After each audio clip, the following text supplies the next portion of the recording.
आज एक बड़ा और महत्वपूर्ण दिन है और सबसे पहले हम शहीद भगत सिंह को श्रद्धांजलि देते हैं, क्योंकि जिस आज़ाद देश में हम और आप सांस ले रहे हैं वो भगत सिंह जैसे शहीदों की कुर्बानियों से ही बना है। 1931 में भगत सिंह की शहादत कोई छोटी मोटी घटना नहीं थी। इस शहादत ने पूरे भारत को क्रांति वाली बिजली के सैकड़ों झटके दिए थे और अंग्रेजों पर दबाव बहुत बढ़ गया था। भगत सिंह चाहते तो अंग्रेजी हुकूमत के सामने झुक सकते थे, उनसे समझौता कर सकते थे और एक आरामदायक जिंदगी जी सकते थे, जो कि हर युवा चाहता है। लेकिन उन्होंने बलिदान का रास्ता चुना, मुश्किल रास्ता चुना। तब उनकी उम्र सिर्फ 23 साल थी, 23 ईयर्स। आज के दौर में किसी 23 साल के युवा से आप ऐसी कुर्बानी की उम्मीद कभी नहीं कर सकते। कहने को तो हमारा देश दुनिया का सबसे युवा देश है, लेकिन हमारे देश के युवा पार्टी करना चाहते हैं, मौज मस्ती करना चाहते हैं, महंगे मोबाइल फोन लेना चाहते हैं और महंगी गाड़ियों में घूमना चाहते हैं। उन्हें देश के लिए कुर्बानी देने में कोई दिलचस्पी नहीं है। भगत सिंह ने देश की आज़ादी के लिए अपनी जान दी थी, लेकिन इस वक्त देश के युवा अभिव्यक्ति की आज़ादी के लिए जान देने की बात करते हैं और इस आज़ादी के लिए अगर देश विरोधी नारे लगाने की ज़रूरत हो तो वो बिना संकोच भारत के टुकड़े करने के नारे भी लगा लेते हैं। यहां मैं 23 मार्च 1931 की शाम की एक घटना का जिक्र करना चाहता हूं। यह शाम शहीद भगत सिंह, सुखदेव और राजगुरु की फांसी की शाम थी। फांसी से 2 घंटे पहले यानी शाम के करीब 5:30 बजे लाहौर जेल में भगत सिंह के वकील को उनसे मिलने की इजाजत मिल गई। वकील ने भगत सिंह से पूछा कि आज तुम कैसे हो? भगत सिंह ने कहा, हमेशा की तरह खुश हूं। वकील ने फिर पूछा कि तुम्हें किस चीज की इच्छा है?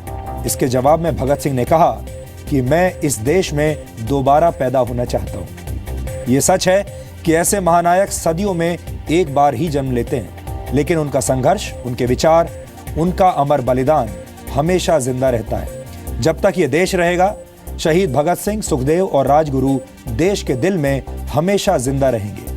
आज की युवा पीढ़ी को देश के इन वीर सपूतों के विचारों से बहुत कुछ सीखने की जरूरत है, क्योंकि हमें लगता है कि भगत सिंह जैसे युवाओं की शौर्य गाथा सुनकर देश के नौजवान अपनी सोच बदल सकते हैं और उनके अंदर जीवन में कुछ अच्छा करने की प्रेरणा भरी जा सकती है। आज हम उस चिट्ठी का जिक्र भी करना चाहते हैं जो शहीद भगत सिंह ने जेल के अंदर से देश को संबोधित करते हुए लिखी थी। इस चिट्ठी से आज का युवा बहुत कुछ सीख सकता है, लेकिन दुख की बात यह है कि आज की युवा पीढ़ी इस चिट्ठी से बिल्कुल अनजान है। हो सकता है बहुत सारे युवाओं को भगत सिंह के विचार जानने का मौका ही ना मिला हो। इस चिट्ठी में भगत सिंह ने जो लिखा था वो देश के हर युवा को बहुत ध्यान से देखना और सुनना चाहिए। आप इस चिट्ठी को ये मानकर भी पढ़ सकते हैं जैसे ये चिट्ठी भगत सिंह ने आप ही के लिए लिखी थी। क्या साथियों, स्वाभाविक है, जीने की इच्छा मुझ में भी होनी चाहिए। मैं इसे छिपाना नहीं चाहता हूं, लेकिन मैं एक शर्त पर जिंदा रह सकता हूं कि कैद होकर या पाबंद होकर ना रहूं। मेरा नाम हिंदुस्तानी क्रांति का प्रतीक बन चुका है। क्रांतिकारी दलों के आदर्शों ने मुझे बहुत ऊंचा उठा दिया है, इतना ऊंचा कि जीवित रहने की स्थिति में मैं इससे ऊंचा नहीं हो सकता था। आज मेरी कमजोरियां जनता के सामने नहीं है। अगर मैं फांसी से बच गया तो वो जाहिर हो जाएंगी और क्रांति का प्रतीक चिन्ह मध्यम पड़ जाएगा या संभवतः मिट ही जाए। लेकिन दिलेराना ढंग से हंसते हंसते मेरे फांसी पर चढ़ने की सूरत में देश की माताएं अपने बच्चों के भगत सिंह बनने की उम्मीद करेंगी। इससे आजादी के लिए कुर्बानी देने वालों की तादाद इतनी बढ़ जाएगी कि क्रांति को रोकना साम्राज्यवाद या तमाम शैतानी शक्तियों के बूते की बात नहीं रहेगी। हाँ, एक विचार आज भी मेरे मन में आता है कि देश और मानवता के लिए जो कुछ करने की हसरतें मेरे दिल में थी, उनका 1000वां भाग भी पूरा नहीं कर सका। अगर स्वतंत्र जिंदा रह सकता तो इन्हें करने का अवसर मिलता और मैं अपनी हसरतें पूरी कर सकता। इसके सिवाय मेरे मन में कभी कोई लालच फांसी से बचे रहने का नहीं आया। मुझसे अधिक सौभाग्यशाली कौन होगा? आजकल मुझे खुद पर बहुत गर्व है।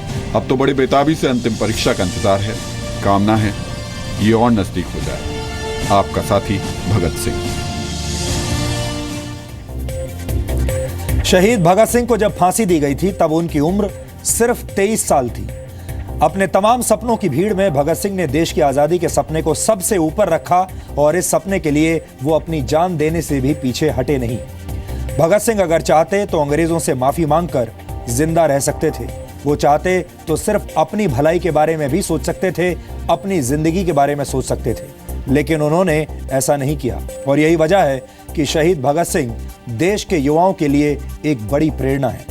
हालांकि अफसोस इस बात का है कि जिस आजाद भारत का सपना उन्होंने अपने आखिरी वक्त में देखा था, वैसा भारत आज भी हमारे लिए एक सपना ही है, हम वैसे बन नहीं पाए। मैं ऐसा इसलिए कह रहा हूं क्योंकि अगर आज भगत सिंह जिंदा होते तो उन्हें देश के युवाओं की तस्वीर देखकर बहुत तकलीफ पहुंचती।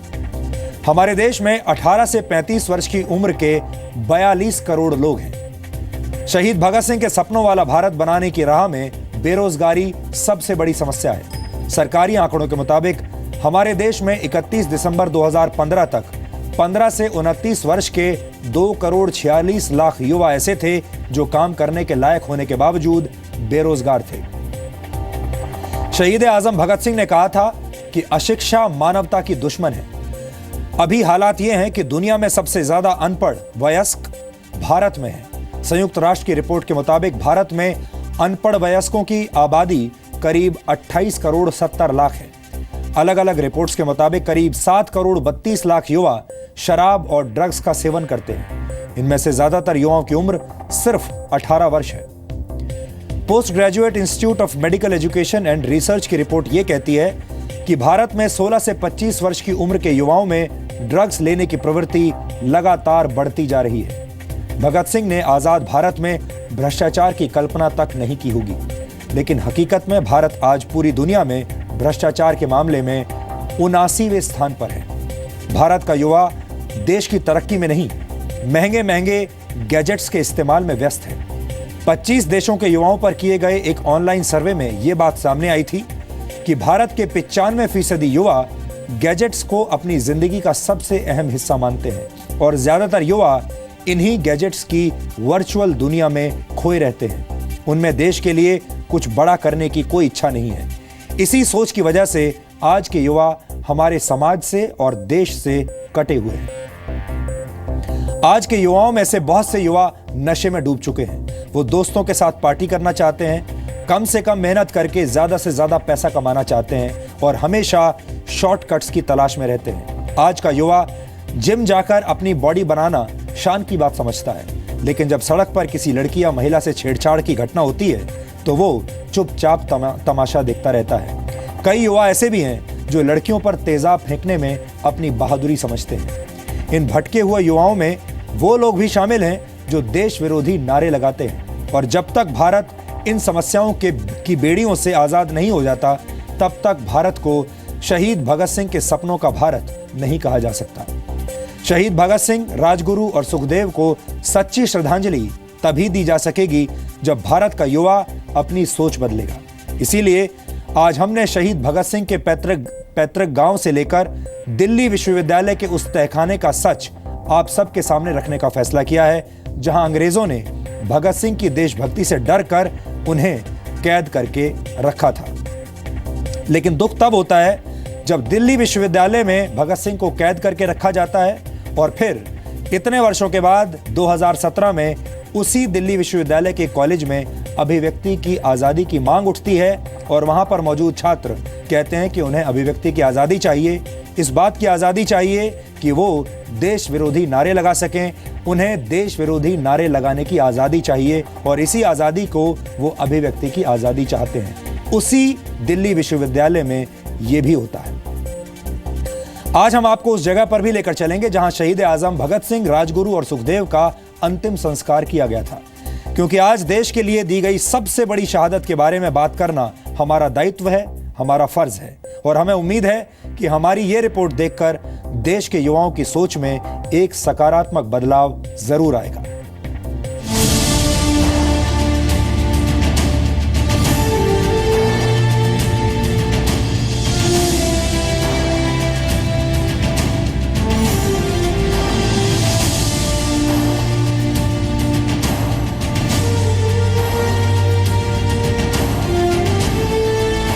ऐसी कुर्बानी थी जिसने पूरे देश को आजादी के रंग में रंग दिया।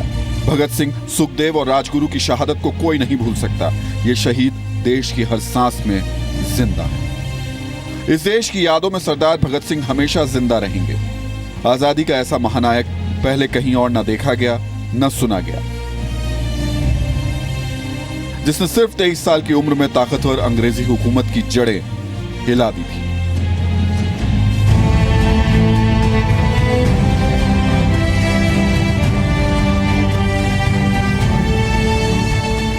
कहते हैं एक शहीद के घर की यात्रा 4 धाम की यात्रा के बराबर होती है। इसीलिए आज हम आपको आजादी के दीवाने शहीद आजम भगत सिंह के पैतृक गांव की यात्रा घर बैठे कराएंगे। शहीद भगत सिंह के गांव में जो भी शख्स आता है वो इस जगह आना कभी नहीं भूलता। ये जगह है शहीद भगत सिंह का पुश्तैनी घर। जी हाँ, सैकड़ों साल पुराना ये घर है जो कि अब पंजाब सरकार ने अपने संरक्षण में ले लिया है। इस घर में शहीद भगत सिंह के दादा परदादा रहे और उनकी माता जी ने भी अंतिम सांस यहीं पर ली। फिलहाल शहीद भगत सिंह से जुड़ी कई चीज़ें अभी भी इस घर में बहुत संभाल कर सहेज कर रखी गई हैं। यह है शहीद भगत सिंह नगर डिस्ट्रिक्ट, जिसे पहले नवा शहर के नाम से जाना जाता था। यहाँ मौजूद इस घर में भगत सिंह का जन्म तो नहीं हुआ था, लेकिन इस घर के आंगन से आज भी शहीद भगत सिंह से जुड़ी यादों की खुशबू आती है। यहाँ जो चीज़ें रखी हुई हैं वो क्या क्या चीज़ें रखी हुई हैं, उनसे जुड़ी क्या क्या चीज़ों पर? देखो, इधर बेड है, अलमारी है, चरखा है, कतने वाले प्रेस है, बर्तन है, बाकी जो जिम्मेदारी का सामान होता है, तंगली वगैरह, वो है सामान। अच्छा सुखविंदर जी, ये बताइए कि कितने लोग आते हैं रोज़ाना अमूमन इस घर को देखने के लिए? रोजाना 100-150 बंदा तो आ ही जाता है हर रोज़। सोमवार की छुट्टी होती है, ठीक है जी, सोमवार की छुट्टी होती हैं। बाकी 6 रोज़ इधर 100-150 बंदा आता है। जैसे आज शहीदी दिवस है, आज के दिन तो बहुत लोग आएंगे, ठीक है जी। और तो वहाँ हर एक पार्टी के लोग भी आएंगे, आम पब्लिक भी आएगी जहाँ देखने के लिए। हम भी बड़े भाग्य वाले हैं जो इधर ये दिन देख रहे हैं। शहीद भगत सिंह के पुश्तैनी गांव खट्टर कला के बाहर शहीदों की याद में एक म्यूजियम भी बनाया गया है। यहाँ भगत सिंह से जुड़ी कई सारी ऐसी चीजें हैं जिनके बारे में आपने पहले कभी ना तो सुना होगा और ना ही ये दुर्लभ तस्वीरें कभी आपने देखी होंगी। ये जगह जहाँ शहीद भगत सिंह, राजगुरु और सुखदेव से जुड़ी बहुत ही महत्वपूर्ण चीज़ें सहेज कर समेट कर रखी गई हैं। सबसे पहले ये अखबार के टुकड़े हैं, खून से सने हुए अखबार के टुकड़े हैं और बताया जाता है कि 25 मार्च 1931 के क्रांतिकारियों के खून से सनी ये ट्रिब्यून अखबार की एक कॉपी है। और इसके बारे में कहानी ये बताई जाती है कि जब इन तीनों को फांसी की सज़ा दी गई, उसके बाद जिस तरीके का अत्याचार इनके शरीरों के साथ अंग्रेज़ों ने किया था, उनके शरीर के टुकड़ों को इसी अखबार के कागज़ में उठा करके उनकी बहन, शहीद भगत सिंह की बहन लेकर के आई थी और उसी वजह से ये अखबार खून से सना। हुसैनी वाले बॉर्डर के पास ही उनके हड्डियों के अवशेष भी उन्होंने उठाए थे। इसमें शहीद भगत सिंह, राजगुरु और सुखदेव, इन तीनों के हड्डियों के अवशेष यहाँ पर समेट कर रखे गए हैं। उसी जगह पर बहुत सारे पत्थर थे, बालू था, मिट्टी थी, जहाँ पर इन शहीदों के खून के छींटे पड़े हुए थे, उनको भी उठाकर लाया गया है। और देखिए, इन दोनों जगहों पर इनको सुरक्षित रखा गया है। इसके अलावा एक और सबसे महत्वपूर्ण चीज़ है वो कलम। ये वो पेन है जिससे शहीद भगत सिंह, राजगुरु और सुखदेव को फांसी की सज़ा लिखी गई थी। जी हाँ, इस पेन से फांसी की सज़ा लिखने के बाद इसकी कलम की नोक को तोड़ दिया गया था। और शहीद भगत सिंह से जुड़ी कुछ और चीज़ें भी यहाँ पर सहेज कर रखी गई हैं। उनका पाउडर का एक डिब्बा है। इसके अलावा लाहौर जेल में उनको एक गीता दी थी किसी ने, वो गीता भी यहाँ पर रखी गई है। सुखदेव की टोपी यहाँ पर अभी भी देखी जा सकती है। ये भी पंजाब सरकार के इस म्यूज़ियम में सुरक्षित रखी गई है। तो ये कुछ ऐसी चीज़ें हैं जो शायद आपने आज तक नहीं देखी होंगी, या शायद जिनके बारे में आपने सुना तो हो लेकिन देखने का मौका नहीं मिला हो। इस म्यूज़ियम में शहीदों के खून से सने कागज, उनकी अस्थियों के अवशेष और कई दूसरी यादगार चीज़ें सहेज कर रखी गई हैं।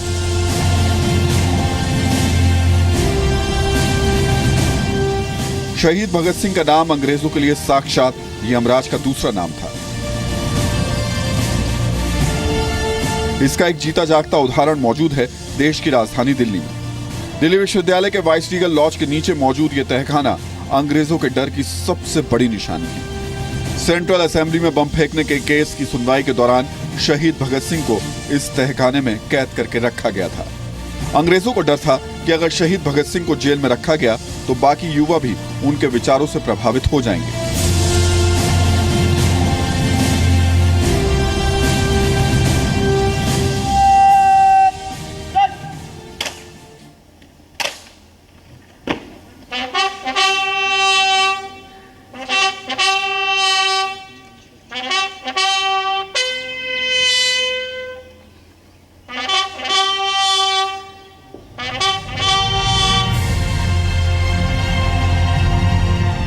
हुसैनीवाला भारत पाकिस्तान बॉर्डर पर पंजाब का एक छोटा सा कस्बा। तब एक गांव हुआ करता था। हुसैनीवाला के ठीक बगल से सतलुज नदी बहती है। हुसैनीवाला के ठीक सामने है पाकिस्तान का गांव गंडा सिंह वाला। 23 मार्च 1931 को हुसैनीवाला में ही शहीद आजम भगत सिंह, राजगुरु और सुखदेव का अंतिम संस्कार किया गया था, जहां आज भी उनकी समाधियां मौजूद हैं। 1965 की लड़ाई में पाकिस्तान ने शहीदों की इन समाधियों को निशाना बनाने की नाकाम कोशिश की। हुसैनीवाला की लड़ाई छोटी थी लेकिन महत्वपूर्ण थी। महत्वपूर्ण इसलिए कि सवाल दुश्मन से हुसैनीवाला में शहीद आजम भगत सिंह, सुखदेव और राजगुरु की समाधियों को बचाने का था। इन समाधियों की हिफाजत के लिए दूसरी मराठा लाइट इन्फेंट्री के साथ साथ आसपास के गांव वाले भी डट गए।